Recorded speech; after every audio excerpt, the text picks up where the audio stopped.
इस वीडियो के माध्यम से आज हम आपको साधारण ब्याज और चक्रवृद्धि ब्याज के बारे में बेसिक जानकारी देने वाले हैं। तो वीडियो थोड़ा लंबा होगा, वीडियो को आप लोगों को लास्ट तक देखना है। तो चलिए वीडियो को हम शुरू करते हैं। तो यहाँ पर देखिए दिया है साधारण ब्याज, इसको अंग्रेजी में कहते हैं सिंपल इंटरेस्ट। अब देखिए इसमें सबसे पहले आता है मूलधन। तो सबसे पहले हम समझेंगे मूलधन के बारे में। देखिए सभी का परिभाषा जान लेंगे, इसके बाद उदाहरण भी समझ लेंगे, इसके बाद जो है इनका सूत्र समझ लेंगे, जो साधारण ब्याज का सूत्र क्या होता है। तो देखिए सबसे पहले इसके अंदर क्या आता है, मूलधन। तो देखिए इसको अंग्रेजी में कहते हैं मूलधन को प्रिंसिपल। तो देखिए इसका परिभाषा होता है जब हम किसी साहूकार, महाजन या बैंक से कुछ उधार लेते हैं तो यह उधार लिया गया धन मूलधन कहलाता है। अब हम इसको उदाहरण के माध्यम से समझते हैं। अब देखिए हमने एक क्वेश्चन लिया यहाँ पर। अब ये जो क्वेश्चन लिया, देखिए क्वेश्चन में कह रहा है अभिषेक द्वारा महाजन से 4,000 रुपया 10% वार्षिक की दर से 3 वर्ष के लिए लिया गया है। साधारण ब्याज सहित मिश्रधन ज्ञात कीजिए। तो इसमें देखिए ये जो लिया गया, इसमें क्या लिखा हुआ है, साहूकार या महाजन या फिर बैंक से कुछ उधार लेता है, वही क्या कहलाता है, हमारा मूलधन कहलाता है। तो देखिए इसमें उधार लिया जा रहा है, महाजन से 4,000 रुपया क्या किया जा रहा है, उधार लिया जा रहा है 4,000 रुपया। तो ये जो 4,000 है ये क्या कहलाएगा, हमारा ये जो है मूलधन कहलाएगा। तो देखिए उदाहरण में हमने समझा दिया ये 4,000 रुपया।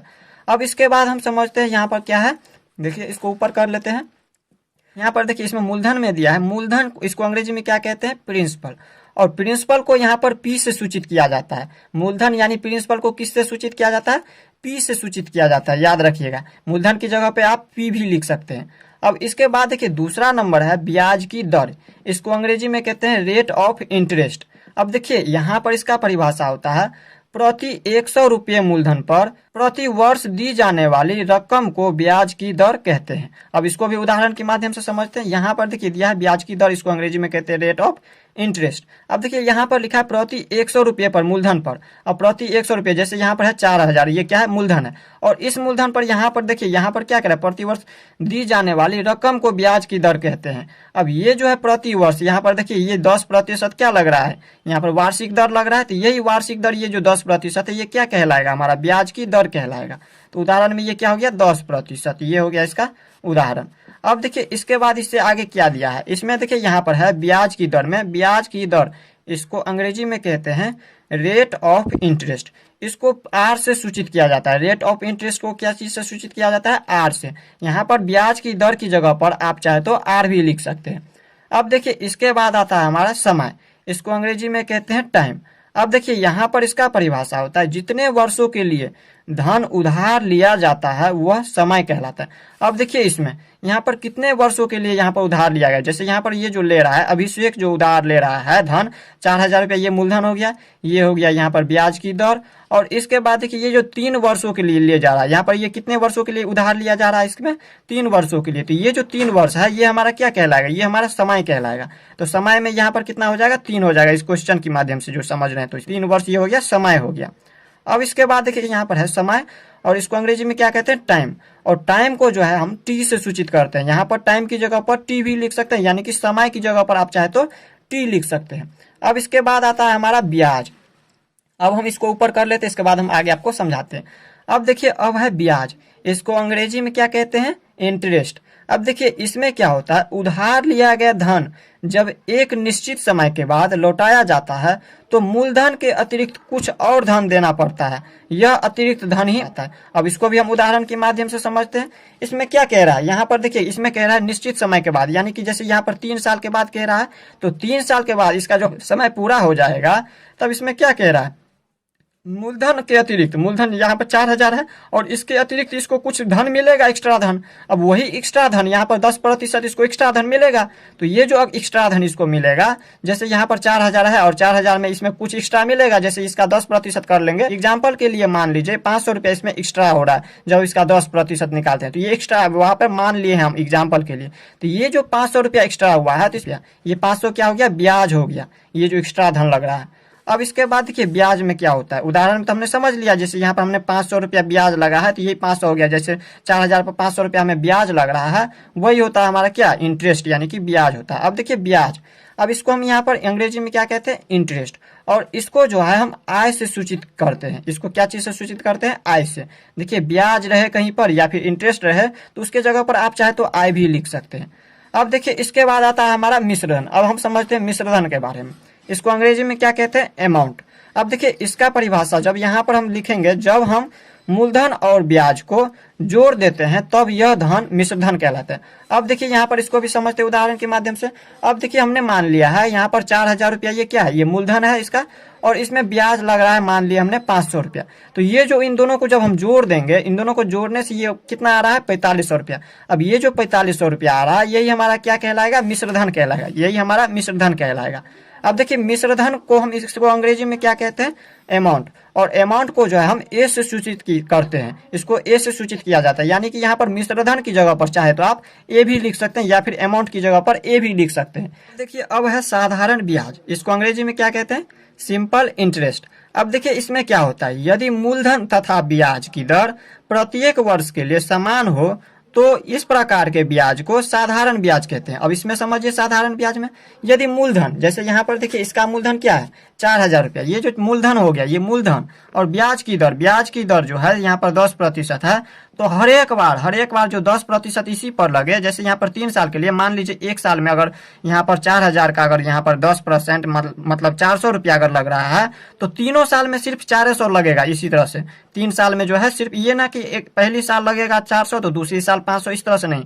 तीनों साल अगर समान यहाँ पर ब्याज दर लगे तो वो हमारा होता है साधारण ब्याज। तो आप लोग इस तरह से समझ गए साधारण ब्याज के बारे में। अब हम साधारण ब्याज का सूत्र देख लेते हैं। अब देखिए साधारण ब्याज का क्या क्या सूत्र है। तो देखिए साधारण ब्याज, इसका सूत्र होता है मूलधन गुने दर गुने समय और बट्टे में 100। ये साधारण ब्याज का सूत्र होता है। यहाँ पर देखिए हमने जहाँ पर लिख दिया है, यहाँ पर लिखा है जहाँ साधारण ब्याज सिंपल इंटरेस्ट, इसको ऐसा ऐसे सूचित करते हैं तो हमने साधारण ब्याज को ऐसा ही लिख दिया। और बराबर में यहाँ पर इस फार्मूला को यहाँ पर लिख दिए हैं। तो देखिए मूलधन, ये जो मूलधन है, मूलधन को हम पी से सूचित करते हैं तो हमने लिख दिया मूलधन की जगह पर पी। और गुने में दर, यहाँ पर देखिए ब्याज की दर ये है, दर को हम यहाँ पर आर से सूचित करते हैं तो हमने आर लिख दिया। और गुने में समय, यहाँ पर समय देखिए समय को हम टाइम इन ईयर, इसको टी या फिर बोल सकते हैं एन से सूचित करते हैं तो हमने यहाँ पर लिख दिया टी। और बट्टे में 100 है तो 100। ये इसका सूत्र होता है साधारण ब्याज का। अब इसके बाद देखिए यहाँ पर इसी सूत्र से निकला है मूलधन। अब देखिए मूलधन का सूत्र क्या होता है? मूलधन का सूत्र होता है ब्याज गुने 100। यहाँ पर साधारण ब्याज की जगह पर ये लिखे हमने ब्याज गुने 100 बट्टे में दर गुने समय। और देखिए मूलधन को हम यहाँ पर क्या चीज से सूचित करते हैं? पी से, तो हमने लिख दिया पी। और बराबर में साधारण ब्याज को हम एस आई से सूचित करते हैं तो हमने लिख दिया एस आई। और गुने 100 और बट्टे में लिख दिया हमने दर को हम आर से सूचित करते हैं तो आर। और गुने समय को हम टी से सूचित करते हैं, हमने टी लिख दिया। अब इसके बाद देखिए यहाँ पर है दर। अब दर में समझते हैं। अब दर बराबर होता है ब्याज गुने 100। ब्याज गुने 100, जिस तरह से मूलधन में है ब्याज गुने 100 इसी तरह से इसमें भी है। लेकिन इसमें क्या है, मूलधन दिया हुआ था तो इसमें मूलधन की जगह पर यहाँ पर है दर। तो दर में हम क्या करेंगे, मूलधन को रख देंगे यहाँ पर मूलधन और गुने में लिख देंगे समय। सिर्फ यहाँ पर जो दिया रहेगा नीचे दर तो उसको हम चेंज करके यहाँ पर दूसरा कुछ लिखेंगे। जैसे यहाँ पर मूलधन था तो हमने यहाँ पर दर लिखा था, और यहाँ पर दर है तो हमने यहाँ पर मूलधन लिख दिया। और इसको हम अंग्रेजी में यहाँ पर देखिए दर को हम यहाँ पर आर से सूचित करते हैं तो हम लिख दिया आर। और बराबर यहाँ पर लिख दिए ब्याज, इसको हम यहाँ पर एस आई से सूचित करते हैं साधारण ब्याज को तो हमने लिख दिया एस आई। और गुने यहाँ पर 100 है तो लिख देंगे 100। और बट्टे में मूलधन इसको हम पी से सूचित करते हैं तो लिख दिए पी। और गुने में बट्टे यहाँ पर गुने में लिख दिया टी। ये समय को हम टी से सूचित करते हैं तो टी लिख दिया। इसमें देखिए आप लोगों को याद रखना है, या फिर ये सूत्र दिया रहे या ये सूत्र दिया है, दोनों एक ही समान होगा, याद रखिएगा। इसका शॉर्टकट यहाँ पर ये जो है आसान हो जाता है इसमें लिखने में, ये थोड़ा बड़ा होता है इसलिए हमने यहाँ पर बता दिया आपको अंग्रेजी में भी। अब इसके बाद आता है हमारा समय। अब हम समझते हैं समय के बारे में। अब देखिए समय में क्या होता है, समय बराबर होता है ब्याज गुने 100 और बट्टे में मूलधन गुने दर। याद रखिएगा समय बराबर क्या होता है, ब्याज गुने 100 बट्टे मूलधन गुने दर। और देखिए समय को हम टी से सूचित करते हैं तो हमने टी लिख दिया। और बराबर में ब्याज के जगह पर हमने लिख दिया एस आई। और गुने 100, मूलधन को हम पी से सूचित करते हैं तो मूलधन की जगह पर पी लिख दिए। और गुने दर की जगह पर हमने आर लिख दिया। अब देखिए पांचवा सूत्र होता है हमारा मिश्रधन। मिश्रधन बराबर सूत्र होता है ये मूलधन प्लस ब्याज। यहाँ पर ये होता है मिश्रधन का सूत्र होता है मूलधन प्लस ब्याज। यहाँ पर क्या होता है, ब्याज, मूलधन प्लस ब्याज। अब देखिए यहाँ पर इसका अंग्रेजी में होता है, यहाँ पर मिश्रधन को ए से सूचित करते हैं अमाउंट ए। और बराबर में मूलधन को हम पी लिखते हैं और प्लस में ब्याज को इंटरेस्ट यानी कि आई लिखते हैं तो लिख दिया हमने आई। अब इसके बाद देखिए यहाँ पर है मूलधन। यहाँ पर ये था मिश्रधन का सूत्र, और मूलधन का सूत्र होता है मिश्रधन घटाओ ब्याज यानी कि मिश्रधन माइनस ब्याज। अब देखिए इसमें क्या होता है, यहाँ पर देखिए मूलधन को हम पी से सूचित करते हैं, हमने लिख दिया पी, और बराबर में मिश्रधन को ए से सूचित कर दिया तो ए लिख दिया, और घटाओ का चिन्ह तो घटाओ का चिन्ह, ब्याज आता है आई यानी कि इंटरेस्ट, तो हमने आई लिख दिया। अब देखिए इसके बाद है सातवां सूत्र, यहाँ पर सातवें सूत्र में दिया है ब्याज बराबर, इसको ऊपर कर लेते हैं, ब्याज बराबर मिश्रधन घटाओ मूलधन। ब्याज बराबर सूत्र क्या होता है, मिश्रधन घटाओ मूलधन, और या तो फिर इसको हम इस तरह से भी लिख सकते हैं आय बराबर ए माइनस पी। अब देखिए मूलधन का दूसरा सूत्र ये भी है, मूलधन बराबर होता है मिश्रधन गुने 100 और बट्टे में 100 प्लस कोष्ट में समय गुने दर। इसको हम इस तरह से भी लिख सकते हैं ए गुने 100 बट्टे में 100 प्लस टी गुने आर। तो ये हो गया इनकी सूत्र। इस तरह से हमने यहाँ पर साधारण ब्याज का सूत्र के बारे में हमने समझ लिया। अब हम साधारण ब्याज पर एक क्वेश्चन समझ लेते हैं। तो यहाँ पर देखिए क्वेश्चन दिया हुआ है, अभिषेक द्वारा महाजन से 4,000 रुपया 10% वार्षिक की दर से 3 वर्ष के लिए लिया गया है। साधारण ब्याज सहित मिश्रधन ज्ञात कीजिए। इसमें क्या क्या कह रहा है ज्ञात करने के लिए, साधारण ब्याज और मिश्रधन ज्ञात करने के लिए कह रहा है। तो इसमें दिया क्या क्या है पहले तो हम उसको लिख देंगे। तो इसमें देखिए हल में यहाँ पर मूलधन दिया है, ये हमारा क्या है मूलधन है। हमने आप पीछे बताया है, अभी वीडियो को थोड़ा पीछे करके देखिए, हमने आपको बताया है जो मूलधन कौन सा होता है, दर कौन सा होता है, समय कौन सा होता है। तो ये जो हमारा लिया गया है, उधार लिया गया है महाजन से, ये हमारा मूलधन हो गया। ये क्या हो गया, मूलधन हो गया। मूलधन बराबर कितना है 4,000 रुपया। ये 4,000 रुपया क्या हो गया, मूलधन हो गया। और ये देखिए यहाँ पर ये जो 10% है, ये क्या हो गया, ये हमारा दर है। ये क्या दिया है, दर दिया, दर दिया है 10%। और इसके बाद देखिए यहाँ पर समय दिया है 3 वर्ष। समय कितना है, 3 वर्ष। समय बराबर दिया है 3 वर्ष।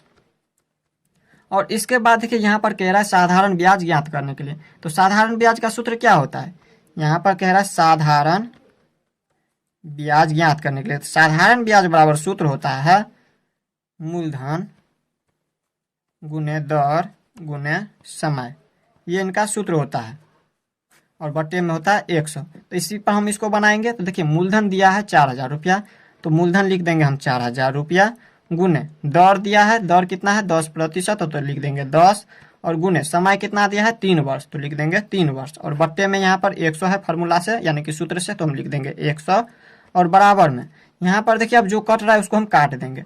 तो यहाँ पर ये एक शून्य से एक शून्य, दूसरा शून्य से ये दूसरा शून्य, इसमें बच रहा है कितना 400, और 400 को 3 से गुना करेंगे तो 4 तिया के 1200। ये 1200 ये इसका क्या निकल गया, ये हमारा साधारण ब्याज निकल गया, यानी कि इनका ब्याज 4,000 पर जो है 3 साल में इसका ब्याज निकल गया 1,200 रुपया। और इसके बाद क्या कह रहा है, मिश्रधन निकालने के लिए। तो देखिए मिश्रधन अब हम निकालेंगे किस तरीका से, यहाँ पर लिखेंगे मिश्रधन, मिश्रधन। और मिश्रधन बराबर सूत्र होता है, हमने आपको बताया है पीछे हमने आपको बताया है मिश्रधन बराबर होता है मूलधन प्लस ब्याज, मूलधन प्लस में यानी कि जोड़ में ब्याज। तो देखिए मूलधन तो हमारा पता है, हमें दिया हुआ है 4,000 रुपया, तो मूलधन की जगह पे लिख देंगे 4,000 रुपया, और प्लस में ब्याज कितना निकला है, यही है साधारण ब्याज, ये ब्याज दिया हुआ है 1,200 रुपया निकला है, तो लिख देंगे 1,200 रुपया। अब इन दोनों को हम क्या करेंगे, जोड़ देंगे। तो 4,000 में 1,200 को जोड़ेंगे तो यहाँ पर कितना निकलेगा 5,200, 5,200। ये जो 5,200 रुपया निकला है ये इसका मिश्रधन निकल गया, यानी कि ये जो 4,000 रुपया ले रहा है इसको 3 साल के बाद वापस ये कितना लौटा रहा है 5,200 रुपया लौटा रहा है। तो इस तरह से हमने यहाँ पर इसका उदाहरण के माध्यम से एक क्वेश्चन को भी देख लिया साधारण ब्याज में। तो अब हम समझते हैं चक्रवृद्धि ब्याज के बारे में। तो चलिए देख लेते हैं चक्रवृद्धि ब्याज क्या होता है। अब देखिए चक्रवृद्धि ब्याज, इसको अंग्रेजी में कहते हैं कंपाउंड इंटरेस्ट। तो अब हम समझते हैं चक्रवृद्धि ब्याज के बारे में। तो देखिए इसको अंग्रेजी में क्या कहते हैं, कंपाउंड इंटरेस्ट। तो देखिए चक्रवृद्धि ब्याज क्या होता है, जब उधार ली गई धनराशि पर ब्याज पर लगने वाला ब्याज चक्रवृद्धि ब्याज कहलाता है। अभी आप लोगों को नहीं समझ आ रहा होगा, जब आगे बताएंगे क्वेश्चन तो आप तब आपको समझ आएगा अच्छा से। तो देखिए चक्रवृद्धि ब्याज में और कंपाउंड इंटरेस्ट इसको अंग्रेजी में कहते हैं, और साधारण ब्याज यानी कि सिंपल इंटरेस्ट में क्या अंतर है।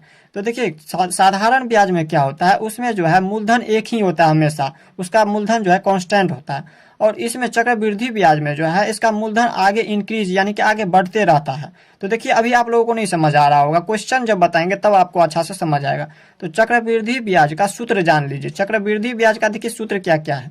तो पहला सूत्र यहाँ पर है मिश्रधन, इसमें देखिए मिश्रधन बराबर होता है मूलधन इंटू 1 प्लस दर बट्टे में 100 इंटू में यहाँ पर समय। अब देखिए यहाँ पर ये मिश्रधन, इसको हम ए से अमाउंट ए से सूचित करते हैं, तो ए लिख दिए मिश्रधन की जगह पर। इसमें से जो भी सूत्र रहे दोनों समान सूत्र है, याद रखिएगा। ये हमारा हो गया, इसमें शॉर्ट नाम हो गया, इसका छोटा नाम हो गया मिश्रधन, इसको हम ए से सूचित करते हैं। और बराबर में मूलधन को हम पी से सूचित करते हैं, तो हमने मूलधन की जगह पर पी लिख दिया, इंटू में 1 प्लस में, और दर की जगह पर हमने आर लिख दिया यानी कि रेट ऑफ इंटरेस्ट, और बट्टे में 100 है तो 100, और समय को हम एन से सूचित करते हैं तो हमने एन लिख दिया। तो ये हो गया यहाँ पर मिश्रधन का सूत्र। अब ये मिश्रधन कौन से, चक्रवृद्धि का मिश्रधन हो गया, चक्रवृद्धि ब्याज का ये मिश्रधन का सूत्र हो गया। अब देखिए चक्रवृद्धि ब्याज बराबर सूत्र क्या होता है, चक्रवृद्धि ब्याज बराबर होता है मिश्रधन घटाओ मूलधन। इसको हम चक्रवृद्धि ब्याज को CI से हम सूचित करते हैं, यानी कि कंपाउंड इंटरेस्ट को हम CI से सूचित करते हैं, और बराबर में मिश्रधन को हम ए से सूचित करते हैं, मिश्रधन इसको हम ए से सूचित करते हैं अमाउंट को, और माइनस में यहाँ पर मूलधन है, मूलधन को हम पी से सूचित करते हैं, तो हमने लिख दिया पी। अब देखें हम इसको जो है क्वेश्चन के माध्यम से हम आपको समझाते हैं। क्वेश्चन के माध्यम से जब हम इसको समझाएंगे तब आपको आसानी से समझ आ जाएगी। तो चलिए हम देख लेते हैं इनका क्वेश्चन। तो यहाँ पर देखिए क्वेश्चन दिया हुआ है। क्वेश्चन क्या दिया है, क्वेश्चन कह रहा है 10,000 रुपये का 10% की दर से 3 वर्ष का चक्रवृद्धि ब्याज सहित मिश्रधन ज्ञात कीजिए। पहले क्वेश्चन हमने देखा हुआ था पहला नंबर, तो उसमें दिया हुआ था साधारण ब्याज सहित मिश्रधन ज्ञात कीजिए, और इसमें दिया है चक्रवृद्धि ब्याज सहित मिश्रधन ज्ञात कीजिए। तो इसको हम किस तरह से हल करेंगे, तो हमने आपको बता दिया है कौन सा मूलधन होता है, कौन सा दर होता है और कौन सा ब्याज होता है। ये जो ले रहा है 10,000 रुपये का, आप लोगों को याद रखना है, हम अगर किसी को 10,000 रुपया दे रहे हैं या फिर हम किसी से 10,000 रुपया ले रहे हैं, तो वो हमारा हो गया, क्या हो गया, वो मूलधन हो गया। और किस दर पे दे रहे हैं, वो हमारा दर होगा। यहाँ पर हम उसमें क्या करते हैं, वार्षिक ब्याज की दर में। अब देखिए यहाँ पर ये जो 10% है, जैसे हम कहते हैं उसको, जो हम अगर आपको 100 रुपया दे रहे हैं तो हमको 100 रुपया में जो है 10% वार्षिक ब्याज की दर लेंगे। वार्षिक का मतलब हो गया साल में हम 100 रुपया में 10 रुपये लेंगे। तो ये हो गया हमारा दर 10%। और ये हो गया समय, यानी कि हम कितने समय के लिए ले रहे हैं, ये वर्ष में जो है 3 वर्ष, ये हमारा समय दिया हुआ है। तो जो जो दिया है उसको लिख दीजिए। सबसे पहले इसमें मूलधन दिया है, मूलधन कितना दिया हुआ है, मूलधन दिया है 10,000, 10,000 लिख देंगे। और इसके बाद देखिए यहाँ पर दर दिया है, दर कितना दिया है 10%, तो लिख देंगे दर, दर दिया है 10%। और इसके बाद दिया है समय, समय दिया है 3 वर्ष। आप लोगों को याद रखना है इस बातों को, 3 वर्ष पहले लिख देते हैं, इसके बाद हम समझाते हैं। तो साधारण ब्याज में क्या होता है, उसका मूलधन हमेशा कांस्टेंट यानी कि एक ही होता है, यही होता है मूलधन। लेकिन यहाँ पर चक्रवृद्धि ब्याज में इसका मूलधन बदलते रहता है। किस तरह से बदलता है, तो देखिए हम अभी जब बताएंगे, इसको क्वेश्चन को सोल्व करेंगे तब आपको समझ आएगा। तो यहाँ पर देखिए इसमें क्या करेंगे, इसमें 2 तरीका से इसको सोल्व कर सकते हैं, तीसरा तरीका भी है, लेकिन 2 तरीका से हम इसमें सोल्व करके आपको दिखाएंगे। तो देखिए यहाँ पर पहला तरीका तो हम डायरेक्ट यहाँ पर इस तरह से कर सकते हैं, आय बराबर पहले वर्ष का ब्याज, इसमें लिखना नहीं है, डायरेक्ट बता रहे हैं। पहले वर्ष का ब्याज आय बराबर क्या होता है, मूलधन गुने दर गुने समय। पहले हम इसको इस तरह से हल कर सकते हैं, साधारण ब्याज जिस तरह से हम करते थे उसी तरह से इसमें भी आई लिख दिया, SI नहीं लिखे इसलिए क्योंकि यहाँ पर देखिए SI लिखते हैं तो ये हमारा चक्रवृद्धि ब्याज है, तो चक्रवृद्धि ब्याज में ये गलत होता है, इसलिए हम डायरेक्ट लिख दिए आई यानी कि ब्याज बराबर मूलधन गुने दर गुने समय और बट्टे में 100। पहला तो इस पर अगर ये बनाइएगा तो ये थोड़ा बड़ा होगा, तो इसलिए हम दोनों आपको समझाएंगे, पहले इस पर समझा देते हैं आपको। तो देखिए इसमें मूलधन दिया है, मूलधन कितना है 10,000 रुपया, तो मूलधन की जगह पर लिख देंगे 10,000 रुपया, और यहाँ पर गुना है तो गुना, दर दिया है, दर है 10%, और उसके बाद वर्ष दिया है, समय यहाँ पर वर्ष में दिया है 3 वर्ष, तो लिख देंगे 3 वर्ष, और बट्टे में 100 है तो लिख देंगे 100, ये सूत्र से है। अब देखिए इसको हम काटेंगे, जो कट रहा है यहाँ पर, ये 1 शून्य से 1 शून्य काटिए, दूसरा शून्य से 1 शून्य, ये कट गया। यहाँ पर आप लोग को देखिए इसमें आप लोग कंफ्यूज कीजिएगा, यहाँ पर देखिए हमने यहाँ पर क्या लिख दिया है, समय में 3 वर्ष, इसमें 3 वर्ष आपको नहीं लिखना, इसमें कितना लिखना है 1 वर्ष। ये जो 3 वर्ष है तो 3 वर्ष आपको, इसका मतलब है जो 3 बार आपको निकालना है। इसमें समय यहाँ पर इस तरह से निकालना है, समय बराबर 1 वर्ष करके, 1 वर्ष, समय कितना लिखना है आपको 1 वर्ष लिखना है, और इसमें एक एक बार करके निकालना है, याद रखना है आप लोगों को। उसमें क्या करते थे हम साधारण ब्याज में, डायरेक्ट यहाँ पर 3 वर्ष रहता था तो हम 3 वर्ष लिखते थे, लेकिन इसमें क्या करना है, यहाँ पर 1 वर्ष करके निकालना है, 3 बार निकालेंगे तब 3 वर्ष निकलेगा। तो पहली बार निकालेंगे 1 वर्ष, इस तरह से समय देंगे, फिर देंगे 1 वर्ष, इसी तरह से निकालेंगे। तो इसमें कितना हो रहा है, यहाँ पर जो है यहाँ पर इसका ब्याज निकल रहा है 1,000, इसमें बच रहा है कितना, एक आए दाएं से 1,000, 1,000, तो ये 1000 क्या हो गया, इसका ब्याज निकल गया। यहाँ पर 1 वर्ष का ब्याज निकल गया, यहाँ पर 10,000 पर 1000 रुपया निकल गया जब 10% इसका वार्षिक ब्याज लग रहा है। तो देखिए इसका मूलधन, दूसरा मूलधन क्या होगा, तो दूसरा मूलधन क्या होगा, यहाँ पर ये जो है ये ब्याज है, और मूलधन दूसरा मूलधन क्या होगा, जब हम यहाँ पर मिश्रधन बराबर मूलधन और प्लस में हम क्या करेंगे, ब्याज को जोड़ देंगे तो हमारा क्या होगा, मिश्रधन होगा। तो मिश्रधन ही इसका दूसरा मूलधन होगा। यहाँ पर देखिए मिश्रधन ये हमने आपको समझाने के लिए लिख रहे हैं। तो मिश्रधन बराबर होता है मूलधन प्लस ब्याज। मूलधन कितना है इसका, 10,000, तो मूलधन की जगह पर लिख दिए 10,000, और इसके बाद प्लस में ये 1,000 है ब्याज इनका, तो लिख दिए ब्याज। अब इनको जब जोड़िएगा तो यहाँ पर आता है कितना, 11,000। अब ये जो 11,000 आया ये हमारा इसका दूसरा मूलधन हो गया, ये इसका मूलधन बन गया। अब दूसरा बार जब इसको हम दूसरी बार जब सोल्व करेंगे, दूसरा साल निकालेंगे फिर से, ये तो 1 साल के लिए निकाले हैं, अब दूसरी साल के निकालेंगे तो उसमें जो है हम इसको मूलधन मानेंगे। याद रखिएगा साधारण ब्याज में ऐसा नहीं होता था, उसमें क्या होता था, सभी डायरेक्ट हम यहाँ पर लिखते थे 3 और इसको हम सिर्फ सोल्व कर देते थे तो आ जाता था डायरेक्ट आंसर। लेकिन चक्रवृद्धि ब्याज में सिर्फ यही अंतर है एक, जो इसमें जो है मूलधन हमेशा बदलते रहता है, इंक्रीज होता है, यानी कि आगे बढ़ता है। तो दूसरी बार जब यहाँ पर हम निकालेंगे इसका, यहाँ पर लिखेंगे आय बराबर, यहाँ पर मूलधन जो है 1,000 मान लेंगे, इसी सूत्र पर निकालेंगे तो मूलधन की जगह पर हम अब लिखेंगे यहाँ पर 11,000 और गुने दर, और यहाँ पर समय सेम रहेगा, दर हो जाएगा एक, यहाँ पर 10% और समय फिर से यहाँ पर 1 वर्ष रहेगा, और बट्टे में यहाँ पर कितना लिखेंगे, 100 होता है तो 100, और फिर से यहाँ पर 1 से 1 शून्य कट गया, ये 1 शून्य से 1 शून्य कट गया। तो दूसरी बार यहाँ पर देखिए इसका यहाँ पर क्या निकल गया, ब्याज निकल गया 1,100 रुपया। जब दूसरी वर्ष, ये देखिए पहली वर्ष का यहाँ पर ब्याज निकला है 1,000 और दूसरी वर्ष का ब्याज निकला है 1,100 और तीसरी वर्ष का निकालना है। अब तीसरी वर्ष का हम किस तरह से निकालेंगे, तो तीसरी वर्ष का भी इसी तरह से निकालेंगे। यहाँ पर तीसरी वर्ष का यहाँ पर पहले क्या करेंगे, मिश्रधन, यहाँ पर लिख देंगे मिश्रधन बराबर क्या करेंगे, मूलधन प्लस ब्याज होता है। मूलधन इसका कितना है, मूलधन ये है, ये क्या है इसका मूलधन, ये तो मिश्रधन तो है लेकिन ये इसके लिए मूलधन होगा। यहाँ पर चक्रवृद्धि ब्याज में जो है इनका मूलधन सेम नहीं रहता है। ये हो गया दूसरी वर्ष का मूलधन, और यहाँ पर ये दूसरी वर्ष का मूलधन 11,000 है तो लिख देंगे 11,000 और प्लस कर देंगे इसमें 1,100 रुपया। 1,100 जब हम इसको प्लस कर देंगे तो ये तीसरी वर्ष का मूलधन निकल जाएगा। तीसरी वर्ष का मूलधन कितना हो जाएगा, 11,000 में यहाँ पर 1,000 जोड़ेंगे तो 12,000 और यहाँ पर 100 है तो यहाँ पर हो जाएगा कितना, 12,100 हो जाएगा। तो लिख देंगे 12,100। तो ये हो गया दूसरी वर्ष के बाद तीसरी वर्ष का, ये हो गया क्या, मूलधन हो गया, निकल गया। अब फिर से हम तीसरी वर्ष का निकालेंगे, इसी तरह से हल करेंगे इसको। तो किस तरह से हल करेंगे, देखिए यहाँ पर लिखेंगे मूलधन गुने दर गुने समय। तो ये लिख नहीं रहे हम, डायरेक्ट इसको कर दे रहे हैं, मूलधन की जगह पर लिख देते हैं, ये मूलधन मान लेंगे इसको अब तीसरी वर्ष के लिए 12,100 और बट्टे में यहाँ पर गुना कर दीजिए, पहले दर दिया हुआ है 10% और गुने समय, सभी के लिए हम एक ही वर्ष मानेंगे। 3 वर्ष निकाले हैं, पहला वर्ष के लिए यहाँ पर मूलधन इसका ब्याज निकला 1,000, दूसरी वर्ष जब निकाले हैं तो दूसरी वर्ष का ब्याज निकला 1,100 और तीसरी वर्ष का निकाल रहे हैं तो कितना निकलेगा, देख लीजिए अभी 100। अब ये 1 शून्य से 1 शून्य कट गया, ये 1 शून्य से 1 शून्य कट गया, तो यहाँ पर कितना हो रहा है 1,210 रुपया। ये तीसरी वर्ष का जो है यहाँ पर ये निकल गया क्या, यहाँ पर देख लीजिए ये जो तीसरी वर्ष का क्या निकल गया, ये ब्याज निकल गया। अब हम क्या करेंगे, इसमें चक्रवृद्धि ब्याज बराबर लिखेंगे। चक्रवृद्धि ब्याज क्या होता है, CI बराबर हम क्या करेंगे, इन सभी वर्ष को जोड़ देंगे, पहली वर्ष दूसरी वर्ष और तीसरी वर्ष के ब्याज को जोड़ देंगे। पहली वर्ष का ब्याज कितना निकला है 1,000 रुपया, तो ये लिख देंगे 1,000 और जोड़ देंगे दूसरी वर्ष का ब्याज। दूसरी वर्ष का ब्याज कितना निकला है, ये चक्रवृद्धि ब्याज दूसरी वर्ष का कितना निकला है 1,100, तो लिख देंगे 1,100 और जोड़ देंगे तीसरी वर्ष का ब्याज। तीसरी वर्ष का ब्याज कितना है, चक्रवृद्धि ब्याज 1,210 रुपया। अब इन तीनों को जोड़िए, इन तीनों को जब जोड़िएगा तो कितना निकलेगा, तो यहाँ पर हो गया देखिए ये 0 0 0, तो लिख देंगे 0। इसके बाद देखिए यहाँ पर दूसरा बार में 1, इसमें 0 और इसमें भी 0, तो यहाँ पर लिख देंगे 1, और तीसरी बार में 2 1 3 और यहाँ पर 0 तो 3, और इसके बाद चौथी बार में 1 1 और 1 तो 3 हो गया, यानी कि 3,310 रुपया ये इसका चक्रवृद्धि ब्याज निकला है। यहाँ पर 3 वर्ष में जो है इसको 3,310 रुपया लग रहा है। साधारण ब्याज में क्या होता था, साधारण ब्याज में हम डायरेक्ट निकालते थे, उसमें कम होता था, उसमें हर एक बार क्या होता था सेम यहाँ पर निकलता था उसका ब्याज जो है। जैसे यहाँ पर अगर 1,000 निकला है पहली वर्ष का, तो दूसरी वर्ष का भी सेम ही निकलेगा, एक ही 1,000 निकलेगा। तीसरी वर्ष का भी 1,000 होता है, यानी कि 3,000 होता है। लेकिन इसमें क्या होता है, इसमें चेंज हो जाता है। दूसरी वर्ष में देखिए इसका जब ब्याज निकाले हैं तो इसमें बढ़ गया 1,100 रुपया हो गया। इसी तरह से यहाँ पर तीसरी वर्ष जब निकाले हैं तो 1,210 रुपया हो गया।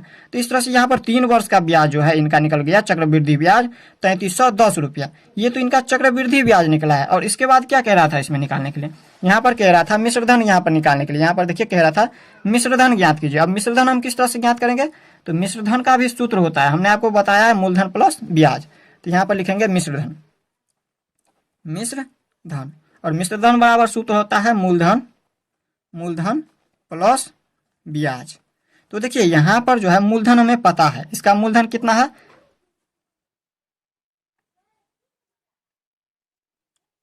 अब देखिए दूसरा विधि से इसी क्वेश्चन को हल कर रहे हैं, सेम क्वेश्चन को फिर से हल कर रहे हैं दूसरा विधि से। ये एकदम आसान है, उस तरीका से हम नहीं बनाएंगे, इसमें दूसरा तरीका से इसका डायरेक्ट फार्मूला से बनाएंगे। तो देखिए इसका मूलधन दिया है, सबसे पहले मूलधन कितना दिया है 10,000 रुपया, 10,000 इसका मूलधन हो गया। इसके बाद यहाँ पर दर दिया है, यहाँ पर ब्याज की दर, ब्याज की दर कितना दिया है 10%, यहाँ पर देखिए 10%। और इसके बाद समय दिया है यहाँ पर 3 वर्ष, समय दिया हुआ है 3 वर्ष। तो इसका देखिए फॉर्मूला यहाँ पर जो है सूत्र किस तरह से प्रयोग करेंगे, तो इसमें हम लिखेंगे सबसे पहले क्या कह रहा था इसमें, चक्रवृद्धि ब्याज सहित मिश्रधन ज्ञात कीजिए। तो इसके लिए हम क्या करेंगे, सबसे पहले इसका मिश्रधन निकाल लेंगे तो हमारा चक्रवृद्धि ज्ञात हो जाएगा। चक्रवृद्धि ब्याज ज्ञात करने के लिए हम मिश्रधन पहले ज्ञात करेंगे। तो मिश्रधन बराबर सूत्र होता है, मिश्रधन बराबर सूत्र होता है मूलधन, ये याद रखना होगा आप लोगों को, हमने अभी बताया आपको। यहाँ पर देखिए इनका सूत्र, यहाँ पर देखिए चक्रवृद्धि ब्याज का सूत्र होता है मिश्रधन घटो मूलधन। तो मिश्रधन तो हमें अभी पता नहीं है, तो मिश्रधन हम निकाल लेंगे, इसके बाद हमारा चक्रवृद्धि ब्याज निकल जाएगा उसमें से, मूलधन जब घटा देंगे मिश्रधन में से। तो देखिए मिश्रधन का सूत्र होता है मूलधन इंटू 1 प्लस दर बटे 100 इंटू समय में, या फिर इस तरह से भी सूत्र लिख सकते हैं। तो यहाँ पर हम लिख देते हैं हिंदी में ही, यहाँ पर लिख देते हैं मूलधन इंटू 1 प्लस दर बटे में 100 इंटू समय। अब देखिए यहाँ पर मिश्रधन निकालना है, तो मूलधन तो हमें पता है, इसका मूलधन कितना दिया हुआ है, मूलधन है 10,000 रुपया, तो लिख देंगे 10,000। और इसके बाद यहाँ पर लिखेंगे इंटू में 1 प्लस दर दिया है कितना 10%, 10 और बट्टे में 100 है तो 100, और इंटू में समय दिया है 3 वर्ष, डायरेक्ट लिख दीजिए 3 वर्ष, इसमें डायरेक्ट लिख देना है आपको 3 वर्ष। और इसके बाद देखिए 10,000 है तो लिख दीजिए 10,000, इंटू में 1 प्लस ये 1 शून्य से 1 शून्य काट दीजिए। इसमें देखिए यहाँ पर है बच गया 1 और बट्टे में यहाँ पर 10, अब बट्टे में कुछ भी नहीं तो 1, एलसीएम ले लीजिए अब इन दोनों का, 3 है तो 3 लिख दीजिए। अब इन दोनों का एलसीएम लीजिए, पहले 10,000 है तो लिख दीजिए इसको 10,000 को, और कोष्ट में बट्टे में कुछ भी नहीं था तो हमने मान लिया है 1, और यहाँ पर 10 को और 1 का यहाँ पर इन दोनों का एलसीएम लेंगे तो 10। यहाँ पर डायरेक्ट भी कर सकते थे हम, यहाँ पर लिख देते 11/10, लेकिन इसको हम समझाने के लिए आपको क्या कर रहे हैं एलसीएम ले रहे हैं ताकि आपको अच्छा से समझ आए 11/10 कैसे आएगा, इसीलिए हम यहाँ पर एलसीएम लेकर के आपको दिखा रहे हैं। तो यहाँ पर 1 से हम 10 में भाग देंगे, कितना बार में कटेगा ये 10, तो 10 बार में, तो 10 को हम इस 1 से क्या करेंगे, ये वाला 1 से गुना कर देंगे। तो 10 को हम 1 से गुना करेंगे तो 10, और प्लस में 10 में हम 10 से भाग देंगे तो कितना बार में ये 10 कटेगा, 1 बार में, तो 1 को हम 1 से गुना करेंगे तो यहाँ पर हो जाएगा 1। अब देखिए यहाँ पर भी 1 है, 1 को 1 से गुना करेंगे तो 1 होगा, ये नहीं कि 2 हो जाएगा, 2 जब कब होगा, जब हम 1 में 1 जोड़ेंगे तब 2 होगा। अब देखिए इसमें हम क्या करेंगे, यहाँ पर 10,000 है तो लिख देंगे 10,000, और इसके बाद जोड़ देंगे इसमें कितना, यहाँ पर गुना का चिन्ह है, गुना का चिन्ह दीजिए, इसमें कोष्ट सब जब बाहर करेंगे तो गुना हो जाएगा। और यहाँ पर ये 3 है तो लिख दीजिए 3, अभी कोष्ट में ही रहने दीजिए, 10 और 1 11 और बट्टे में 10, और ये कोष्ट में है, कोष्ट में बंद कर दिए। अब इसको हम कोष्ट से बाहर करते हैं तो यहाँ पर हो जाएगा 10,000, और यहाँ पर गुना में, अब देखिए जब इसको कोष्ट से बाहर करेंगे तो यहाँ पर देखिए 11 का यहाँ पर क्यूब है, यानी तो इसका मतलब है जो 11 को हम 3 बार गुना करेंगे, 11 से 11 को, फिर 11 को 11 से, और फिर इस तरह से 3 बार गुना करेंगे, और बट्टे में 10 को हम 3 बार गुना करेंगे 10 से, इस तरह से गुना करेंगे। अब इस तरह से गुना करेंगे तो इसमें हम देखिए जो कट रहा है उसको काट लेंगे, ये 1 शून्य से 1 शून्य, ये 1 शून्य से ये शून्य, और ये शून्य से ये शून्य, अब नहीं बच रहा है कोई भी। तो देखिए यहाँ पर जो है इसको हम काटेंगे, थोड़ा ऊपर कर लेते हैं। इसमें देखिए यहाँ पर 10 को हम 11 से गुना करेंगे तो हो जाएगा 11 दहन के 110, और 110 को हम यहाँ पर पहले लिख दे रहे हैं एक बार 110, और इसके बाद गुना कर देंगे हम 11 को 11 से। जब 11 को 11 से गुना करेंगे तो कितना हो जाएगा, यहाँ पर देखिए डायरेक्ट कर दीजिए, इसमें डायरेक्ट ही कर दें, इतना क्यों लिखे, यहाँ पर डायरेक्ट कर दीजिए। 11 को 10 से गुना करेंगे तो 110, और 110 को हम करेंगे यहाँ पर 11 से तो हो जाएगा 1210, और 1210 को 11 से गुना करेंगे तो यहाँ पर हो जाएगा 13,310। ये 13,310 इसका क्या निकल गया, मिश्रधन निकल गया। अब इसके बाद क्या कह रहा था हमें निकालने के लिए, चक्रवृद्धि ब्याज भी कह रहा है निकालने के लिए। तो चक्रवृद्धि ब्याज क्या होता है, चक्रवृद्धि ब्याज का हमने सूत्र बता दिया है आपको, यहाँ पर यह है चक्रवृद्धि ब्याज का सूत्र, मिश्रधन घटो मूलधन। तो मिश्रधन तो हमें पता चल चुका है, मिश्रधन हमें पता चल चुका है, यही मिश्रधन अभी निकाले हैं ना 13,310। तो मिश्रधन जब हमें पता चल चुका है तो यहाँ पर लिखेंगे चक्रवृद्धि ब्याज CI, इसको हम लिख देते हैं शॉर्टकट में, इसका ये फार्मूला होता है A घटो P। तो देखिए CI बराबर चक्रवृद्धि ब्याज बराबर A क्या है, ये A हमारा क्या होता है, अमाउंट यानी कि मिश्रधन, ये है मिश्रधन। मिश्रधन कितना है 13,310, और इसमें से हम घटा देंगे P को, P क्या होता है मूलधन। मूलधन कितना दिया है, मूलधन दिया हुआ है 10,000 रुपया, यहाँ पर देखिए ये है मूलधन 10,000 रुपया, तो मूलधन को घटा दीजिए। मूलधन 10,000 है तो 10,000 लिख देंगे। एक क्या है सैकड़ा, हजार, 10,000। अब इसमें से जब हम घटाएंगे तो यहाँ पर देखिए ये शून्य से ये शून्य घटेगा तो यहाँ पर शून्य, एक में से शून्य को घटाएंगे तो एक, तीन में से शून्य को घटाएंगे तो तीन, ये तीन में से शून्य को घटाएंगे तो तीन, और एक में से एक घटेगा तो शून्य, तो शून्य को हमें लिखना नहीं है, पीछे कोई वैल्यू नहीं है इसका। तो यहाँ पर ये जो है चक्रवृद्धि ब्याज निकल गया 3,310 रुपया। तो देखिए इस तरह से भी हल किए तो उतना ही आया, और उस तरह से भी हल किए थे तो उतना ही आया था। तो आप लोगों को कौन सा विधि अच्छा लगा आप लोग हमें कमेंट में बताइए। आपको इससे आगे हम नेक्स्ट वीडियो में बताएंगे। तो मिलते हैं नेक्स्ट वीडियो में, तब तक के लिए गुड बाय।